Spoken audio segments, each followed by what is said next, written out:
NEET বর্তমান মূল্য থেকে আমরা আজকে করাবো। গতদিন আমরা গড় মুনাফার হার এবং পেব্যাক সময় এই দুইটার অঙ্ক করছি। আজকে আমরা নিট বর্তমান মূল্য থেকে শুরু করব। দেখো, নিট বর্তমান মূল্য হলো আমাদের বাট্টাকৃত নগদ প্রবাহ এর পদ্ধতির প্রথম কৌশল হলো নিট বর্তমান মূল্য, এবং এই পদ্ধতিতে ভবিষ্যৎ সকল নগদ প্রাপ্তি বর্তমান মূল্য সমষ্টি হতে নগদ বহিঃপ্রবাহের বর্তমান মূল্যটা বাদ দেওয়া হয়।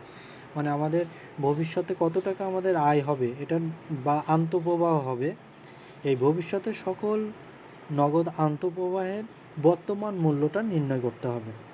বর্তমান মূল্য নির্ণয় করার ফলে এগুলার সমষ্টি যত বছর আমাদের এর সমান থাকবে বা যত বছর এর মেয়াদ থাকবে ততগুলো বছরে আন্তঃপ্রবাহর বর্তমান মূল্যগুলো যোগ করব, এবং যোগ করার পরে নগদ বহিঃপ্রবাহ মানে হলো যেটা আমরা ইনভেস্ট করছি বা আমরা বিনিয়োগ করছি সেটা হলো নগদ বহিঃপ্রবাহ। তাহলে যে সকল নগদ আন্তঃপ্রবাহর বর্তমান মূল্য থেকে নগদ বহিঃপ্রবাহের বর্তমান মূল্য বাদ দেওয়ার পরে যে মূল্য থাকে তাকেই বলা হয় আমাদের নিট বর্তমান মূল্য বলা হয়।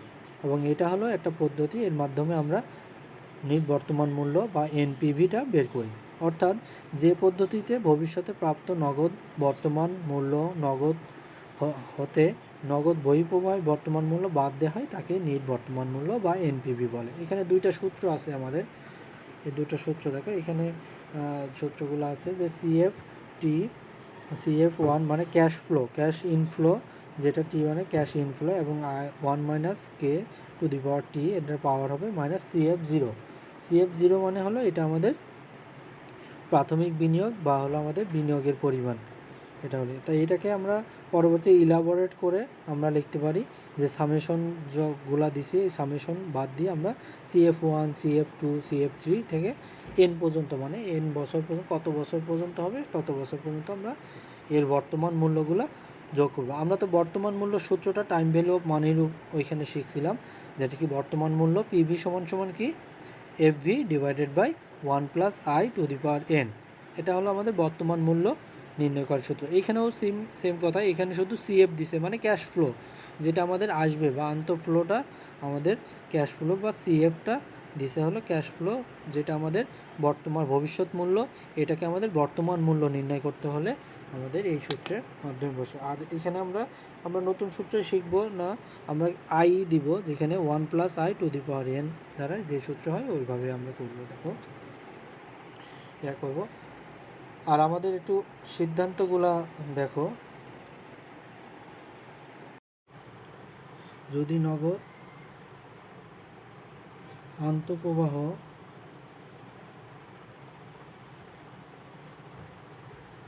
প্রতি বছর একই হয়, মানে বা নগদ প্রবাহ যদি প্রতি বছর এক হয় বা প্রত্যেক বছর যদি আমার একই পরিমাণ, ধরো 20,000 টাকা করে প্রত্যেক বছর আমি পাবো 5 বছর পর্যন্ত, প্রত্যেক বছরই 20,000 টাকা পাবো, তাহলে সেই ক্ষেত্রে আমাদের এনপিভি নির্ণয় করার সূত্র হলো, তখন এনপিভি হবে আমাদের হলো আমরা যেই প্রেজেন্ট ভ্যালু অ্যানুইটির সূত্র শিখছিলাম সেই অ্যানুইটির সূত্র এ ইন্টু 1 মাইনাস 1 ভাগ 1 plus I to the power n divided by i. এবং এখান থেকে আমাদের CF0টা মানে হলো যেটা ইনভেস্টমেন্ট সেটা বাদ দেব।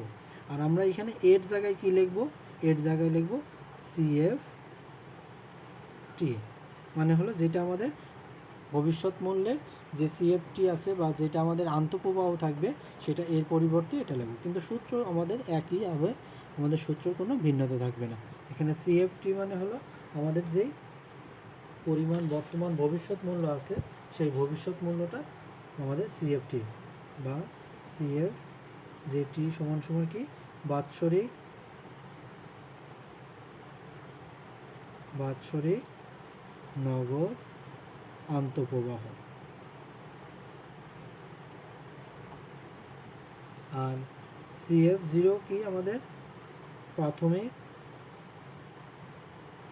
বিনিয়োগ। আর এন সমান সমান তো আমরা জানি বছর, এন সমান সমান বছর, আর আই সমান সমান কি আমরা আই হলো আমাদের সুদের হার। বা মূলধন ব্যয় যদি বলে মূলধন ব্যয়। এটা হলো আমাদের আয় সমস্যা। এটা হলো এটা হলো যদি আমাদের আন্তঃপ্রবাহ প্রতি বছর, বছরটা লিখতে ভুলে গেছি, প্রতি বছর একই হয়। এখন যদি নগদ আন্তঃপ্রবাহ প্রতি বছর ভিন্ন হয়,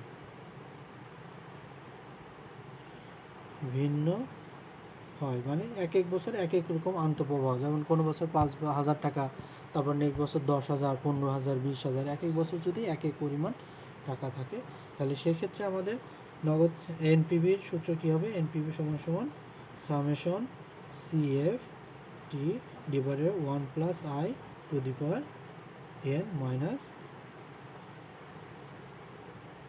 সিএফ জিরো। তাহলে সামেশনের মান 1 থেকে এন পর্যন্ত, বা সামেশনের কেন, তাহলে আমরা এটা ভাঙলে কী লিখতে পারি? CF 1 plus I to the power 1 এক বছরের জন্য, তাহলে সিএফ 2 মানে দ্বিতীয় বছরের জন্য 1 plus I to the power 2 বছরের জন্য। তো এইভাবে ডট ডট ডট আমরা লিখতে পারি সিএফ এন সমান সমান 1 plus I to the power N, এবং এখান থেকে টোটাল থেকে আমাদের যে ইনভেস্টমেন্টটা থাকবে মাইনাস সিএফ জিরোটা বাদ যাবে। বুঝতে পারলে সবাই? এটা হলো আমাদের হ্যাঁ বলো।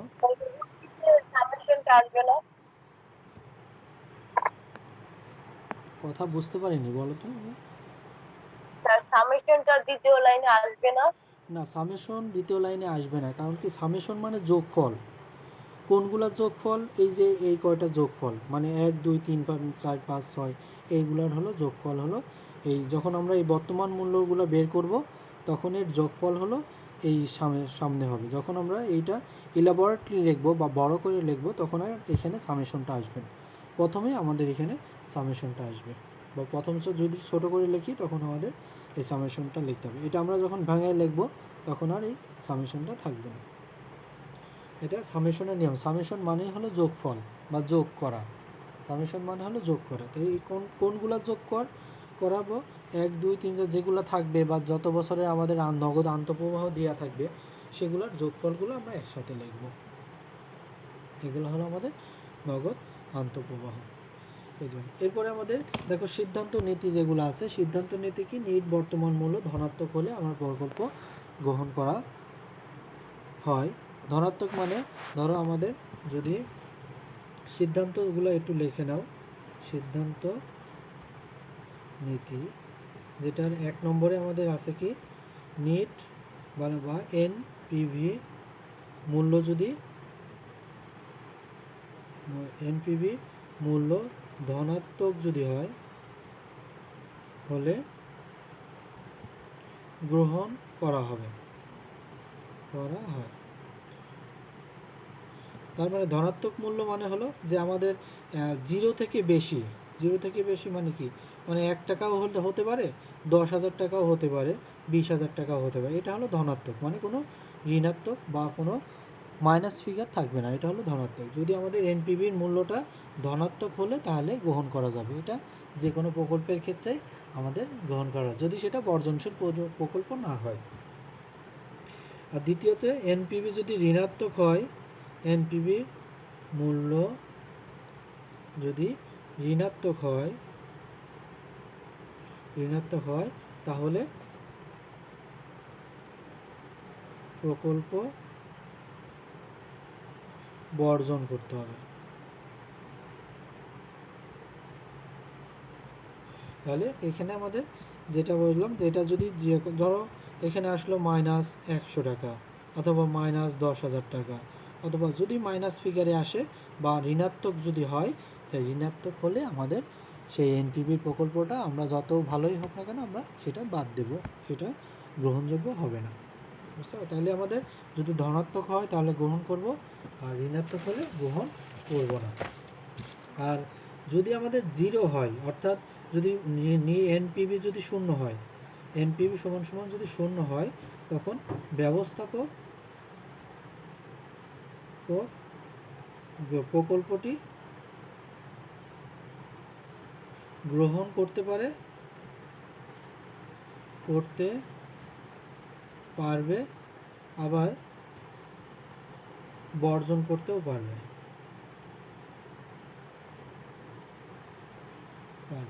তার মানে হলো যখন এই এনপিভি সমান সমান 0 হবে তখন ব্যবস্থাপকের উপরে নির্ভর করবে যে সে কি আদৌ কি প্রকল্পটি গ্রহণ করবে নাকি সেটা বর্জন করবে। সাধারণত হলে আমাদের বর্জন করে দেয়, কারণ 0 মানে হলো আমাদের কোনো লাভ ক্ষতি বা এদিকে কোনো কিছু থাকে না। এই কারণে আমাদের যখন হয় ব্যবস্থাপক যখন থাকবে, ব্যবস্থাপক অনুযায়ী এই ব্যবস্থা হয় প্রকল্পটি গ্রহণ করবে অথবা বর্জন করবে, যে কোনো সিদ্ধান্তটাই নিতে পারে। তবে ঋণাত্মক হলে অবশ্যই বর্জন করতে হবে, প্রকল্পটি গ্রহণ করা যাবে না।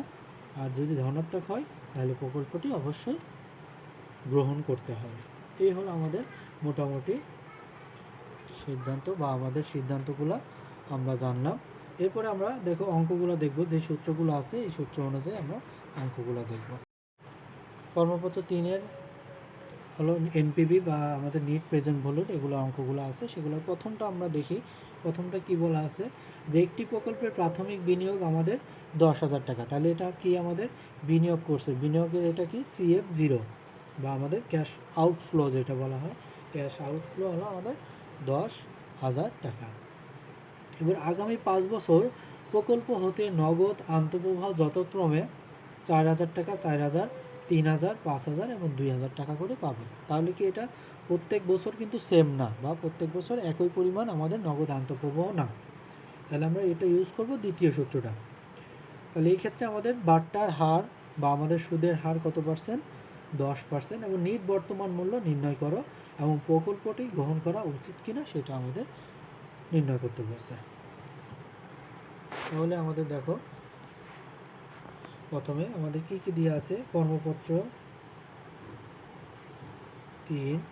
3-এর আমাদের 1 নম্বর অঙ্ক। এখানে আমাদের কি কি দেওয়া আছে,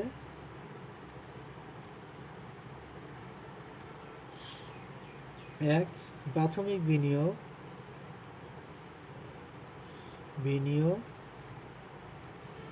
দিয়ে আছে কত টাকা, CF0 সমান সমান আমাদের কত টাকা, 10,000 টাকা। এরপরে আমাদের যে সকল যে নগদ আন্তঃপ্রবাহ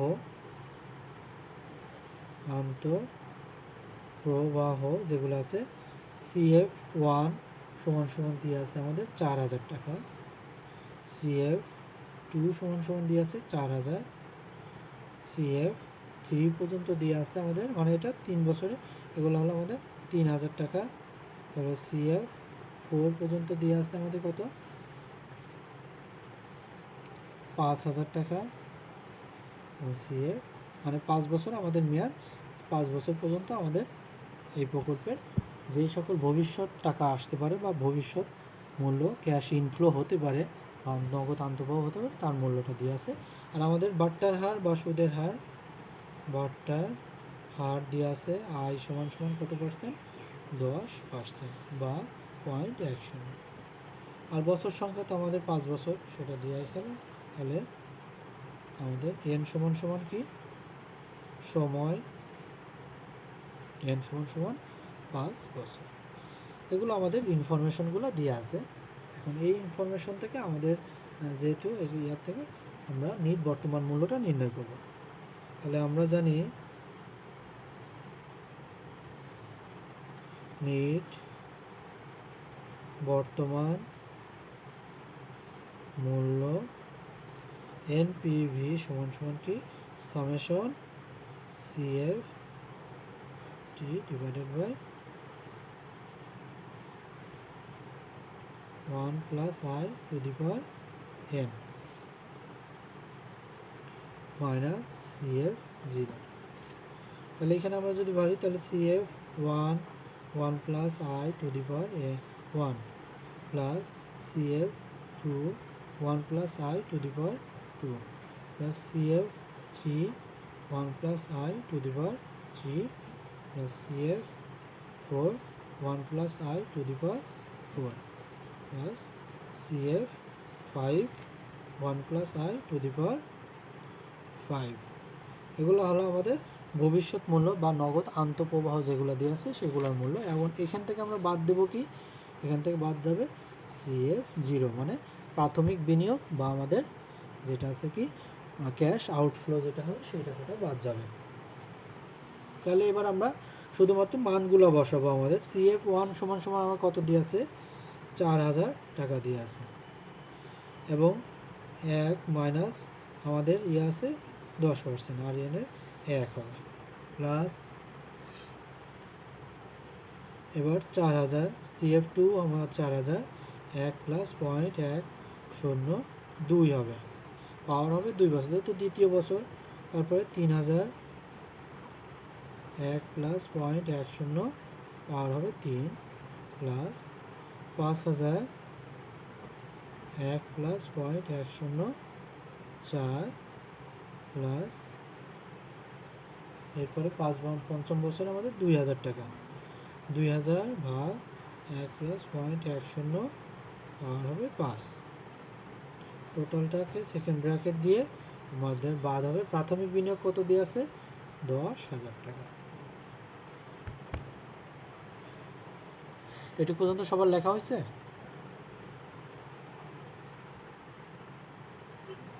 জি স্যার।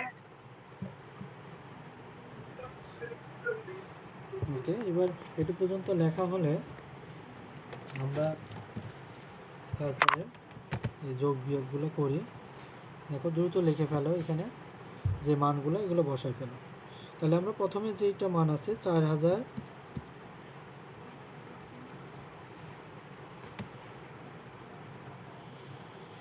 দেখো 4000 ভাগ হবে 1.1 টু দি পাওয়ার 1, হলে আমাদের 3636.36 টাকা আসে। তাহলে আমরা প্রথমে লিখব 3636.36 টাকা আসে। তারপরে এর সাথে যোগ হবে আমাদের 4000 ভাগ 1.1 ভাগ টু দি পাওয়ার 2 হবে। তাহলে এখানে হবে 3305 টাকা 789 টাকা, প্লাস এরপরে আছে আমাদের কত, 3000 টাকা, 3000 ভাগ 1.1 টু দি পাওয়ার হবে 3 বছরে যেহেতু, তাহলে এখানে হবে আমাদের 2253 টাকা 94 পয়সা।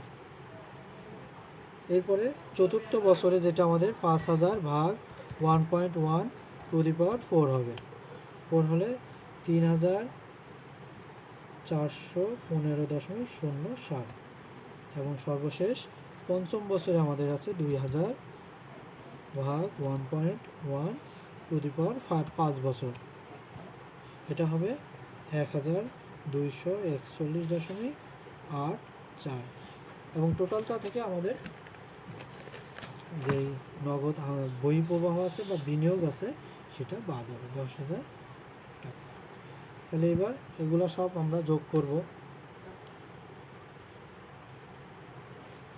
যোগ করার পরে আমরা দেখব যে কত মান আসবে।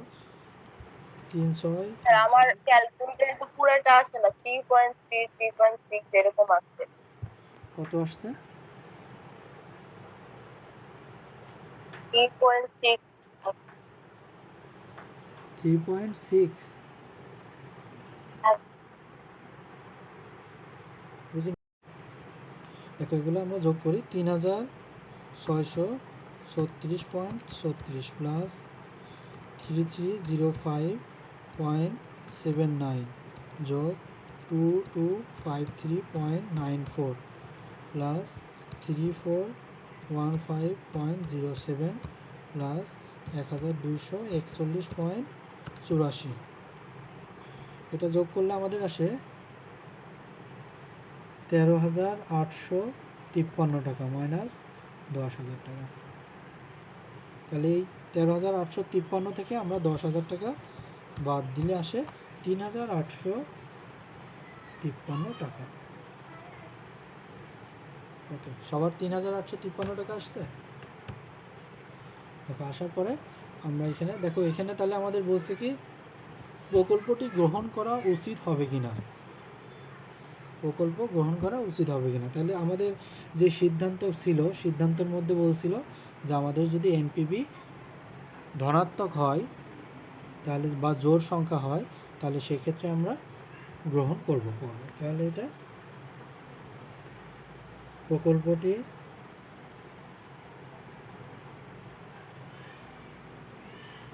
গ্রহণ করা উচিত হবে, কারণ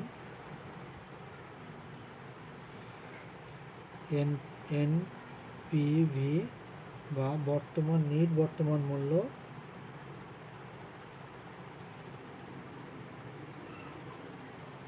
কারণ প্রকল্পটির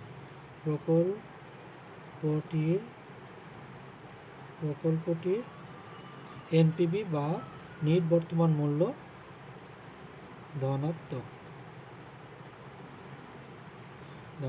এই কারণে এটা আমাদের প্রকল্পটি গ্রহণ করা উচিত হবে। ওকে, বুঝতে পারলা সবাই? জি স্যার।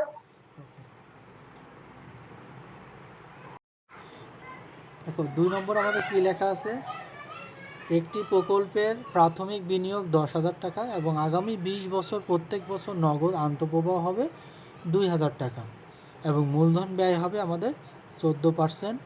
মূলধন ব্যয়টা কি আমাদের সুদের হার এবং প্রকল্পটির নেট বর্তমান মূল্য বের করো। তাহলে 3,200 এটা হবে আমাদের উত্তর। তাহলে সেক্ষেত্রে আমাদের প্রকল্প বিনিয়োগ করছে আমরা 10,000 টাকা এবং 20 বছর প্রত্যেক বছর আমাদের নগদ আন্তঃপ্রবাহ 2,000 টাকা করে তাকে প্রকল্পের মূলধন ব্যয় নির্ণয়। তাহলে এটা আমরা কোন সূত্রে করব বলো তো? এখানে কিন্তু প্রত্যেক বছর আমাদের নগদ আন্তঃপ্রবাহ সেম বা একই পরিমাণ আমাদের নগদ আন্তঃপ্রবাহ। তাহলে সেক্ষেত্রে আমরা কোন সূত্রে? হ্যাঁ, প্রথমে যেই সূত্রটা শিখলাম বা আমরা ওই সূত্র দ্বারা করবো আমরা। তাহলে আমরা 2 নম্বর অঙ্ক শুরু করি। দেখো এখানে আমাদের যে সকল ইনফরমেশন দিয়ে আছে, আমাদের সিএফ দেওয়া আছে কি আমাদের প্রথমে হলো প্রাথমিক বিনিয়োগ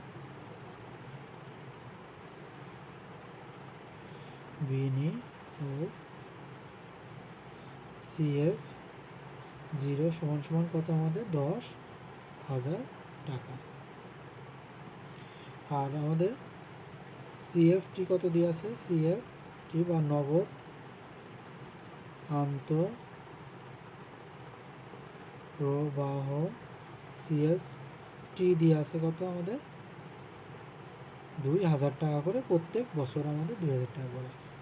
আর সময় আমাদের বছর কত দিয়ে আছে, সময় এন সমান দিয়ে আছে আমাদের 20 বছর। আর কি দিয়েছে, মূলধন বা সুদের পরিমাণ, সুদের আর এটা দিয়েছে আয় সমান কত 14% বা 0.14। এবার তাহলে আমরা জানি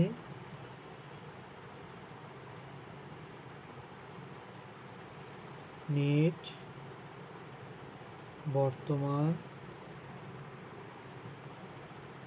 মূল্য সমান কি হবে আমাদের, এনপিভি সমান সিএফ টি এবার 1 মাইনাস 1 ভাগ 1 plus I to the power n divided by I.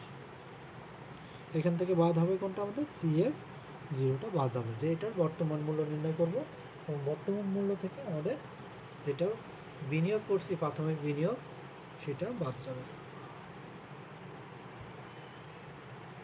তাহলে সিএফটি আমাদের কত টাকা, 2,000 টাকা, প্রত্যেক বছর আমরা 2,000 টাকা করে পাবো। তাহলে 1 মাইনাস 1 ভাগ 1 প্লাস পয়েন্ট কত পার্সেন্ট দিয়েছে, 14%, 1/4 টু দি পাওয়ার 20 হবে এবং ভাগ হবে কত 0.14 মাইনাস হবে 10,000 টাকা। তাহলে এটা আমরা সমাধান করলে কি পাবো, দেখো এটা করলে কত পাবো, যে 1.14 টু দি পাওয়ার 20। তাহলে 1 ভাগ অ্যান্সার,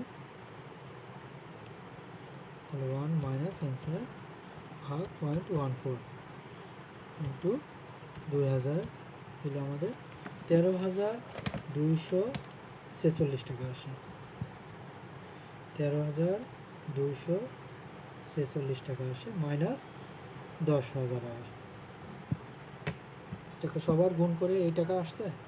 তো তখন আমরা 13,000 থেকে 10,000 বাদ দিলে কী হবে? জি 3,246 এত টাকা হবে। তাহলে এই প্রকল্পটি আমরা গ্রহণ করব নাকি বর্জন করব বলো তো?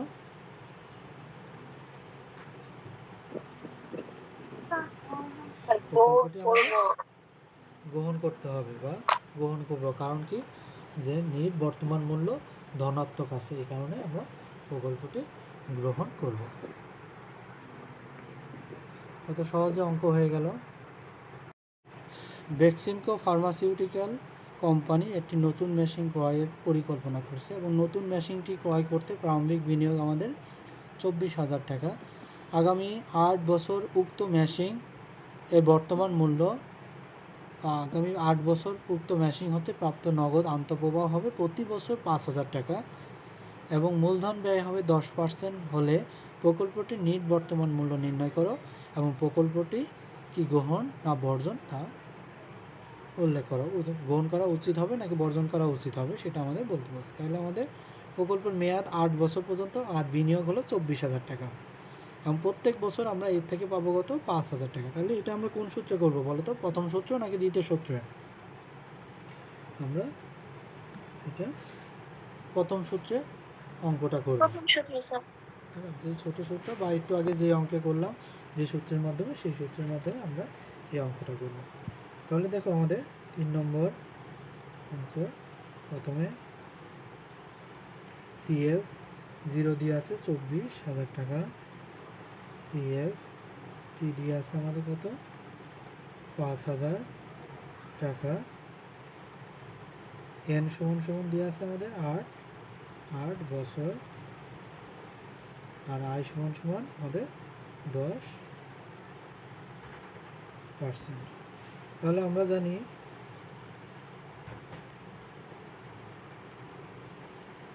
নিট বর্তমান মূল্য NPV সমান CFT 1 minus 1 ভাগ 1 plus I to the power n divided by I minus CF 0। তাহলে CFT আমাদের কত বছর? 5,000 টাকা, 1 মাইনাস 1 ভাগ 1 প্লাস 0.10 টু দি পাওয়ার আমাদের n এর মান কত? 8 বছর, 0.10 মাইনাস CF0 হলো আমাদের কত? 24,000 টাকা। খুব ছোটো অঙ্ক, এটা আমরা দেখো এখানে করব। 5,000 না 1.1 টু দি পাওয়ার 8, 1 ভাগ অ্যান্সার 1 মাইনাস অ্যান্সার ভাগ 0.1 ইন্টু 5,000, এটা করে আমাদের হয়েছে কত? 26,675 টাকা মাইনাস 24,000 টাকা। তাহলে এখান থেকে 24,000 যদি আমি বাদ দিই তাহলে হবে আমাদের 2,675 টাকা। দেখুন একদম আমাদের উত্তর মিলে গেছে। এখন এটা তাহলে আমাদের কী করব? প্রকল্পটি গ্রহণ করব নাকি বর্জন করব? আমাদের সিদ্ধান্তের মধ্যে বলা ছিল যে যদি NPV ধনাত্মক হয় তাহলে গ্রহণ করব, NPV যদি ঋণাত্মক হয় তখন আমরা বর্জন করব। তাহলে এখানে ধনাত্মক থাকার কারণে আমরা প্রকল্পটি গ্রহণ করব। যেহেতু প্রকল্পটির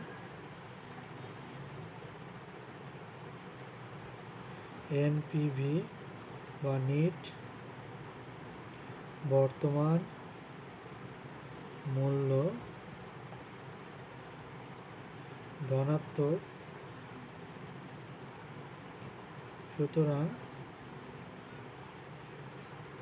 প্রকল্পটি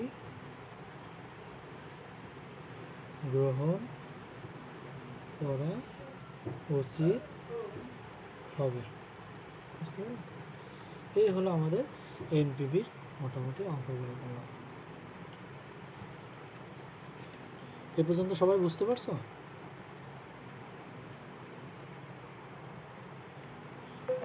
জি স্যার।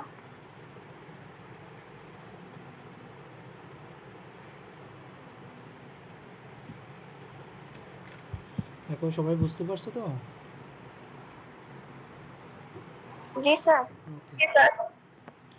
ঠিক আছে, এটা আমাদের হলো। এরপরে আমরা কি করব, আইআইআর বা ইন্টারনাল রেট অফ রিটার্ন আমরা করব। আমরা এরপরে করব আন্ত আয় হার পদ্ধতি,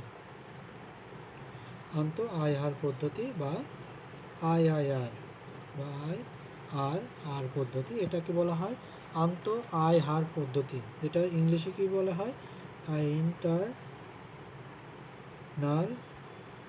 রেট অফ রিটার্ন, মানে ইন্টারনাল রেট অফ রিটার্ন। এটা আমাদের পার্সেন্টেজ আকারে প্রকাশ করা হয়। এটা হলো আন্ত আয়ের হার পদ্ধতি। এই আন্ত আয়ের হার কাকে বলে, যে বার্তার হারে মোট নগদ আন্তঃপ্রবাহ বর্তমান মূল্য ও নগদ বহিঃপ্রবাহের বর্তমান মূল্যের সমান হয় তাকেই বলা হয়, তাকেই এই বার্তার হারকে বলা হয় নগদ আন্ত আয়ের হার। তাহলে কি আমাদের যে বার্তার হার, মানে এখানে আমরা একটা আইআইআর হলো একটা হার, তাহলে এই যে বার্তার হারে আমাদের নগদ আন্তঃপ্রবাহের বর্তমান মূল্য এবং নগদ বহিঃপ্রবাহের বর্তমান মূল্যের সমান হবে তাকেই বলা হয় আমাদের, সেই বার্তার হারকে আমাদের আন্ত আয়ের হার বলা হয়। তার মানে আমরা যেই আইআইআর করব তার মাধ্যমে একটা আমাদের পার্সেন্টেজ আসবে। এটা কার সমান হবে, নগদ আন্তঃপ্রবাহের বর্তমান মূল্য এবং নগদ বহিঃপ্রবাহের বর্তমান মূল্য সমান হবে। এবার দেখো আইআরআর এর সূত্র কি আমাদের, আইআরআর এর সূত্র হলো আমাদের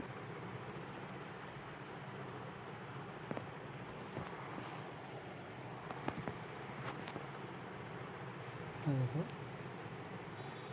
আইআইআর সমান সমান আমাদের L R plus N PV of L R divided by N PV of L R minus N PV of higher price বা হায়ার রেট। তাহলে দেখো এল আর মানে কি লোয়ার রেট, মানে যেটা আমাদের লোয়ার রেট থাকবে সেটা, plus NPV of lower rate, তারপরে ভাগ হবে NPV of lower rate minus NPV of higher rate into higher rate minus lower rate. এটা হলো আমাদের ইয়া থাকবে, এটা হলো মূল সূত্র। এখন এল আর মানে কি আমাদের, আইআইআর মানে তো আমরা জানি, আইআইআর মানে হলো আন্ত আয় হার, আইআর মানে হলো আমাদের আন্ত আয়ের হার। আর এল আর মানে কি আমাদের, এল আর হলো নিম্ন বার্তার হার, মানে যেই বার্তার হারটা আমরা নিম্ন মানে কম হবে, কম, লোয়ার ডিসকাউন্ট রেট যেটা বা সুদের হার যেটা হবে সেটা হলো নিম্ন বার্তার হার। আর এইচ আরটা কি আমাদের উচ্চ বার্তার হার, তারপরে এনপিভি অফ লোয়ার রেট, মানে এই নিম্ন রেট দিয়ে যে আমাদের এনপিভি বের হবে, আমরা প্রত্যেকটা রেট বা আমাদের বার্তার হার দিয়ে আমরা এনপিভি বের করব। তাহলে এই নিম্ন আয়ের হার দিয়ে আমরা যে বারটা বের করব সেই বারটা এনপিভি বের করব, তার মূল্য নিম্ন বারটার হারে নিট বর্তমান মূল্য, আর এনপিভি অফ হায়ার রেট সমান সমান উচ্চ বার্তার হারে নিট বর্তমান মূল্য। এটা হলো আমাদের এই সূত্রটা পড়ে যাবে। তাহলে সূত্রটা ভালো করে খেয়াল করবা, সূত্রটা কি, আইআর এর সূত্র কি আমাদের, লোয়ার রেট মানে হলো যেটা ডিসকাউন্ট রেট বা লোয়ার ডিসকাউন্ট রেট যেটা আছে সেটাকে আমরা এখানে লিখব। আর এই লোয়ার ডিসকাউন্ট থেকে যেই এনপিভিটা বের হবে সেই এনপিভি আমাদের উপরে লিখতে হবে, তারপরে ভাগ দিতে হবে এই লোয়ার ডিসকাউন্টের যে এনপিভি মাইনাস হায়ার ডিসকাউন্টের যে এনপিভি হবে সেটা হবে। আমাদের লোয়ার ডিসকাউন্ট রেট এবং হায়ার ডিসকাউন্ট রেট যেটা আছে সেটাকে বাদ দিয়ে তারপরে হায়ার ডিসকাউন্ট রেট থেকে লোয়ার ডিসকাউন্ট রেট বাদ দিয়ে সেটার গুণ হবে। তাহলে সেক্ষেত্রে আমাদের মানগুলো কী হবে সেগুলো আমাদের মানগুলো পরে অঙ্ক দেখব। দেখো আমরা একটা অঙ্ক দেখি, অঙ্ক দেখলে আরও আর সিদ্ধান্তটা কী হবে আমাদের, দেখো সিদ্ধান্তটা ভালো করে লিখে নাও। সিদ্ধান্ত আমাদের হবে প্রথম হলো যে সিদ্ধান্ত আন্ত আয়ের হার যদি মূলধন ব্যয়ের থেকে বেশি হয় তাহলে প্রকল্পটি গ্রহণ করা হয়। মানে আন্ত আয় আর যদি মূলধন ব্যয় থেকে বেশি হয়, মূলধন ব্যয় কোনটা মানে সুদের হারের থেকে, মানে আমাদের অঙ্কে একটা সুদের হার দেওয়া থাকবে বা মূলধন ব্যয়টা দেওয়া থাকবে, সেই মূলধন ব্যয় থেকে যদি আন্ত আয়ের হার যদি বেশি হয় তাহলে প্রকল্পটি গ্রহণ করা হবে। আর ঠিক তার উল্টোটা আমাদের প্রকল্পটি বর্জন করা হবে বা বাদ দেওয়া হবে। তাহলে আমাদের প্রথমে কি আন্ত আয় হার যদি মূলধন ব্যয় থেকে কম হয় তাহলে প্রকল্পটি বর্জন করা হবে। তাহলে আন্ত আয়ের হার যখন আমাদের মূলধন ব্যয় থেকে বেশি হবে, মানে সুদের হার যেটা দেওয়া থাকবে আমাদের অঙ্কে, সেই সুদের হার থেকে যখন বেশি হবে তখন সেটা গ্রহণযোগ্য। আর যদি আন্ত আয়ের হার আমাদের সুদের হারের থেকে কম হয় তখন সেই প্রকল্পটি আমাদের বর্জন করা হবে। আমরা একটা অঙ্ক দেখি, অঙ্ক দেখলে আমাদের খুব ভালো বা ক্লিয়ার হতে পারবো আমরা বেশি। আমরা কর্মপত্র 4-এর 1 নম্বরটা দেখি। দেখো কর্মপত্র 4-এর 1 নম্বর, সেটা হলো আমাদের যে একটি প্রকল্পের প্রাথমিক বিনিয়োগ আমাদের কত বছর, 35,000 টাকা। আগামী 5 বছর প্রত্যেক বছর প্রকল্পের নগদ আন্তঃপ্রবাহ হবে কত আমাদের, 11,200 টাকা। এবং মূলধন ব্যয় হবে আমাদের 15%। দেখছো মূলধন ব্যয় আমাদের অঙ্কে দেওয়া থাকবে। এখন এই যে আন্ত আয়ের হার বা আমরা এই আভ্যন্তরীণ উপার্জন হার বের করব, এই আন্ত আয়ের হার যদি 15% থেকে বেশি হবে তাহলে এই প্রকল্পটি গ্রহণ করা হবে। আর যদি 15% থেকে কম হয় আইআইআর বা আন্ত আয়ের হার যদি 15% থেকে কম হয় তাহলে সেটি বর্জন করা হবে। বুঝতে পারছো? তাহলে আমাদের এটা প্রথম করতে হবে। দেখো এখানে প্রত্যেকটা কিন্তু আন্ত আয়ের হারে আগে নির্ণয় করতে হবে, এনপিভিটা নির্ণয় করতে হবে। মূলধন ব্যয় দ্বারা যেটা আছে এনপিভি আছে, সেই এনপিভিটা আমরা আগে নির্ণয় করব, পরবর্তীতে আমাদের ইয়াগুলো করব।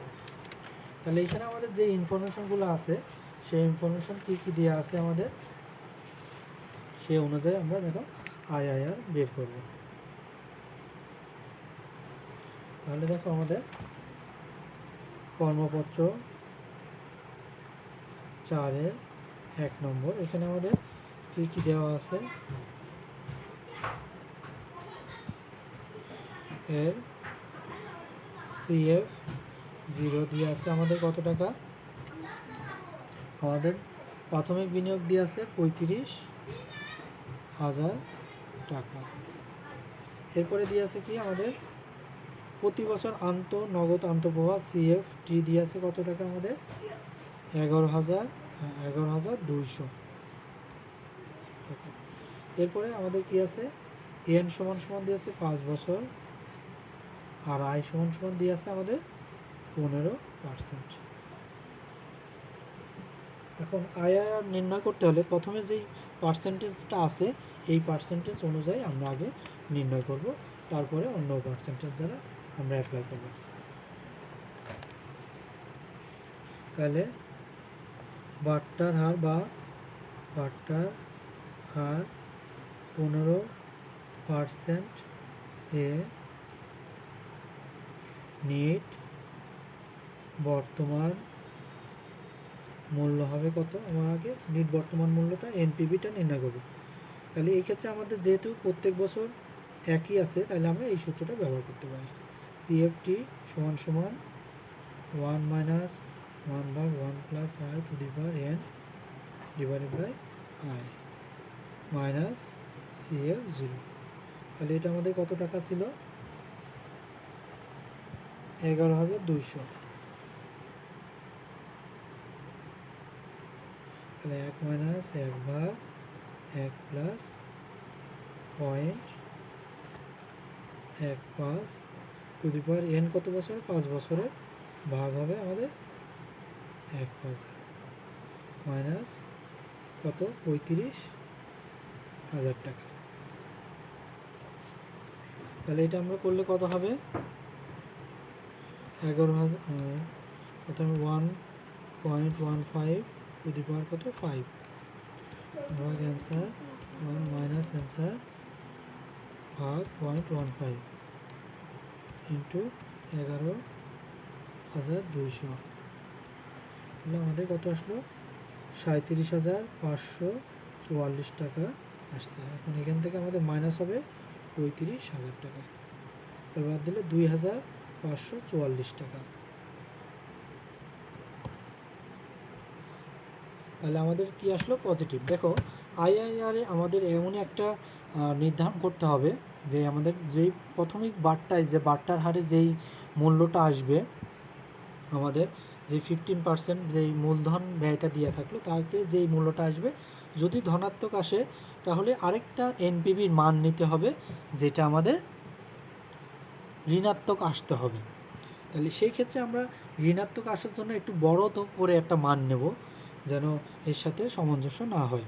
তাহলে এবার আমরা বারটার হারটা ধরি। বারটার হার আমাদের 25% যদি হয় তাহলে নেট বর্তমান, দেখো 25%-এ কিন্তু আদৌ কি এটা নেগেটিভ এনপিভি নেগেটিভ আসবে কি না সেটা কিন্তু আমরা জানি না। দেখো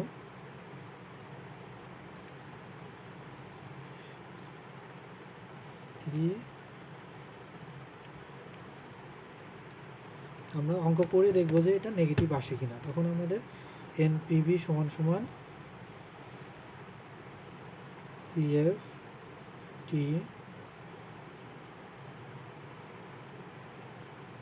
1 minus 1/1 plus i⁴n divided by i minus CF0। তাহলে এখানে হবে 11,200 1 মাইনাস 1/1 প্লাস 0.1 এখানে যেহেতু 25% ধরছি তাই এখানে পার্সেন্টেজটা 25 বছর আর সব কিছু সেম থাকবে 0.25 মাইনাস 3,500। তাহলে দেখো এখানে 1.25 টু দি পাওয়ার 5 1 ভাগ অ্যান্সার 1 মাইনাস অ্যান্সার ভাগ 0.25 দিলে 2,000 ইন্টু 11,200 দিলে আমাদের দেখো 30,120 টাকা হয়। এখান থেকে আমরা 35,000 টাকা বাদ দেবো।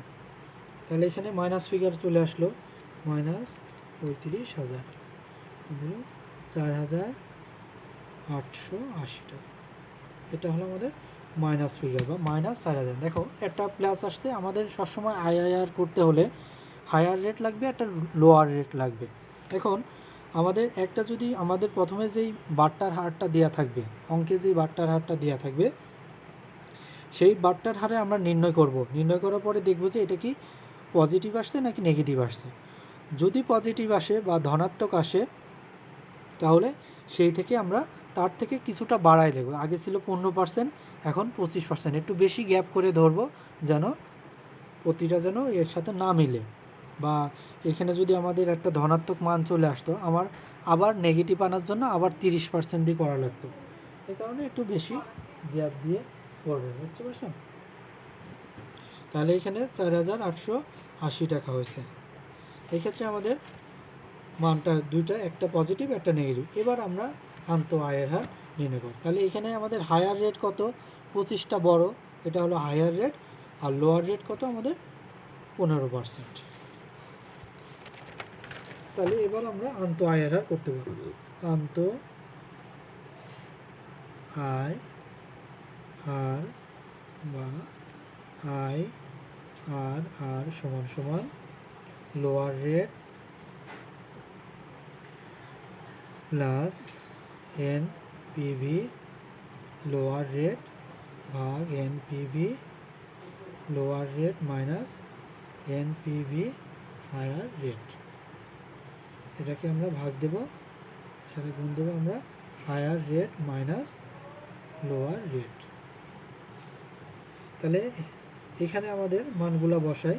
এখানে তাহলে কোনটা মান কি আছে সেটা আমরা লিখে দিই। লোয়ার রেট সমান সমান কি আমাদের 15%, আর এনপিভি লোয়ার রেট সমান সমান কত বের হলো আমাদের 2544 এন, আর হায়ার রেট সমান সমান কত আমাদের 25%, আর এনপিভি হায়ার রেট সমান সমান কত হলো আমাদের -4880 টাকা।